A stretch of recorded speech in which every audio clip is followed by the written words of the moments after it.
बिस्मिल्लाहिर्रहमानिर्रहीम। आज मैं आपको हज़रत उमर रज़ी अल्लाह ताला अन्हो के दौर का एक बहुत खूबसूरत वाक़या सुनाऊंगी, जिससे आपको पता चलेगा कि मुसलमानों ने इंसाफ को किस तरह मुतारिफ करवाया था कि कोई भी बड़े से बड़ा भी इंसाफ के दायरे से बाहर नहीं था। और यही वजह थी कि इस इतनी तरक्की की थी, और ये तरक्की का हाल होता था कि कोई भीख मांगने वाला नहीं मिला करता था। तो उसकी वो कवानीन थे जिनके ऊपर अमल किया जाता था। तो आज मैं आपको इसी तरह का एक वाक़या सुनाऊँगी।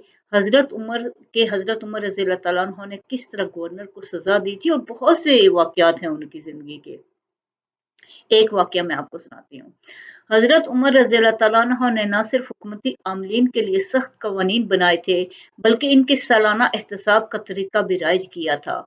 आप रज़ी अल्लाह तआला अन्हो के दौर में तमाम सूबों के अमलों को हिदायत थी कि वो हज के मौका पर लाज़मी मक्का मुकरमा पहुँचें, जहाँ ऐलान किया जाता कि किसी आमिल के खिलाफ अगर कोई शिकायत हो तो वो पेश करे।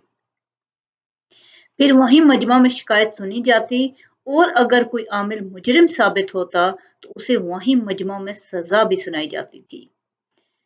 आमले मिस्र अय्याज बिन गनम ने कीमती लिबास पहनना और महल में रहना शुरू किया, क्योंकि दोनों चीजें मना थीं कि कोई भी जो आमिल है वो इस तरह गवर्नर नहीं रह सकता था, ना कीमती लिबास पहन सकता था और ना इस तरह महलों में रहता था।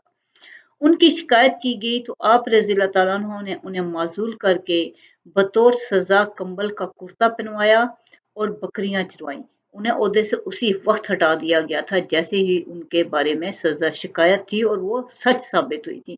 ये नहीं है कि शिकायत होती थी तो इंसाफ उस पे अमल वैसे कर दिया जाता था, बल्कि उसकी तहकीक की जाती थी। अल्लाह आपको बहुत खुशियाँ और कामयाबियाँ दे। शुक्रिया।